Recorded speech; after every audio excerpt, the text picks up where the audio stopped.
Shalom, selamat malam Bapak Ibu, saudara-saudara yang dikasihi di dalam Tuhan Yesus Kristus. Selamat berjumpa kembali dalam renungan firman Tuhan edisi Sabtu tanggal 17 April tahun 2021. Kembali bersama saya, Pendeta Sri Supawati. Sebelum kita merenungkan firman Tuhan, saya mengajak Bapak Ibu untuk bersatu hati di dalam doa. Kita berdoa. Bapa di dalam kerajaan surga, puji syukur kami panjatkan kehadirat-Mu yang kudus atas kasih penyertaan, peliharaan dan perlindungan bagi kami sekalian umat-Mu. Dan saat ini kami kembali dipertemukan dalam persekutuan iman untuk merenungkan firman. Tolonglah kami dengan Roh Kudus-Mu untuk memampukan kami agar kami bisa memahami akan firman-Mu. Terima kasih Bapa di surga. Dalam nama Tuhan Yesus Kristus, berbicaralah kepada kami. Amin. Bapak Ibu saudara-saudara yang dikasihi di dalam Tuhan Yesus Kristus, firman Tuhan untuk kita pada hari ini diambil dalam atau terdapat dalam kitab Perjanjian Baru, tepatnya di dalam Injil Lukas pasal 22 ayat 24 sampai 30. Yang mana di dalam teks Alkitabnya berjudul percakapan waktu perjamuan malam.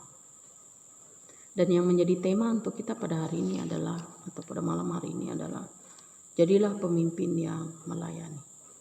Bapak Ibu saudara-saudara yang dikasihi di dalam Tuhan Yesus Kristus, sistem kepemimpinan dunia memang berbeda dengan kepemimpinan dalam kerajaan surga. Lebih-lebih jika dia pemimpin Kristen. Yang paling diutamakan di situ adalah sifat melayani dan memiliki hati sebagai seorang hamba. Nah, dalam nas hari ini, khususnya di dalam ayat yang ke-24 dikatakan terjadi pertengkaran di antara murid-murid Tuhan Yesus. Mereka memperdebatkan tentang kedudukan atau status mereka di kerajaan surga kelak. Siapa kira-kira yang dianggap menjadi yang terbesar yang akan menjadi pemimpin. Menanggapi pertengkaran murid-muridnya ini, Tuhan Yesus memberikan penjelasannya. Yang pertama ia katakan adalah, hendaklah ia menjadi sebagai yang paling muda dan pemimpin sebagai pelayan. Dalam arti di situ, ia harus melayani. Kemudian yang kedua, bahwa status mereka di dalam kerajaan surga itu jelas dikatakan oleh Tuhan Yesus, karena kamu ada bersama-sama dengan aku saat duka, saat suka, maka kamu akan ada bersama-sama dengan aku kelak di dalam kerajaan surga. Jadi Bapak Ibu saudara-saudara, jelas dikatakan di situ bahwa siapa saja yang akan menjadi seorang pemimpin atau yang sedang atau dipilih sebagai pemimpin, ia harus memiliki dua hal ini, yaitu melayani dan memiliki hati sebagai seorang hamba. Hanya dengan demikian dikatakan oleh Tuhan Yesus bahwa setiap orang yang boleh dipercayakan menjadi seorang pemimpin, tidak ada hal yang paling utama dilakukan selain kita melayani dengan sungguh-sungguh. Dan juga tidak ada perbedaan di antara kita, meskipun ia seorang pemimpin, tetapi di dalam kerajaan surga nanti, bahwa setiap kita yang percaya, yang setia, itu akan boleh mendapat bagian sesuai dengan apa yang dikehendaki oleh Tuhan. Jadi Bapak Ibu saudara-saudara yang dikasihi di dalam Tuhan Yesus Kristus, hendaklah kita jangan khawatir, mari kita jalankan tugas pelayanan kita dengan sebaik-baiknya. Apapun status kita, baik memimpin atau tidak memimpin, kita semua ini dianggap oleh Tuhan adalah pemimpin bagi umatnya. Karena ia menempatkan kita di tengah-tengah dunia ini bukan karena suatu kebetulan, tetapi ia sudah memberikan kita suatu tugas, yaitu sebagai saksi memberitakan kabar baik kepada semua orang. Supaya dengan demikian orang boleh datang kepada Tuhan.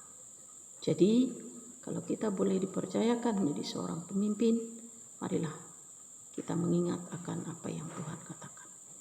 Melayani dan sungguh-sungguh memiliki hati sebagai seorang hamba. Amin. Kita berdoa. Bapa di surga, terima kasih atas firman-Mu yang telah menolong dan menguatkan kami. Materaikanlah itu di dalam hati kami, supaya kami senantiasa boleh mengingatnya. Dan saat kami mengingatnya, kami boleh melakukannya dengan pertolongan Tuhan. Kami berdoa untuk para pemimpin-pemimpin Kristen yang ada di dunia, baik pada tingkat dunia, tingkat gereja, juga pada tingkat yang paling kecil di tingkat-tingkat pedesaan. Kami mendoakan mereka agar mereka senantiasa boleh dimampukan, dipimpin oleh Tuhan agar boleh mengemban tugas pelayanan mereka dengan sebaik-baiknya. Berikan mereka kesehatan dan hikmat senantiasa, supaya dengan kesehatan mereka tetap dapat melakukan tanggung jawab mereka. Mendoakan juga untuk setiap kami para pelayan, paling utama adalah kesehatan, sehingga dengan kesehatan kami dapat terus melakukan tugas pelayanan kami dimanapun itu. Dan kami juga boleh menjadi suluh dan pelita, menghibur, menguatkan sidang jemaat yang dalam keadaan kekhawatiran, kecemasan, masih mengalami pandemi COVID-19.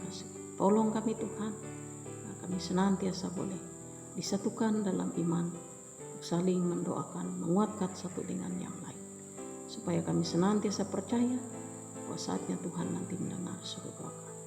Terima kasih Bapa di surga, inilah segenap doa kami. Kami minta dalam nama Tuhan Yesus Kristus yang telah memberikan kami karya penebusan keselamatan. Amin.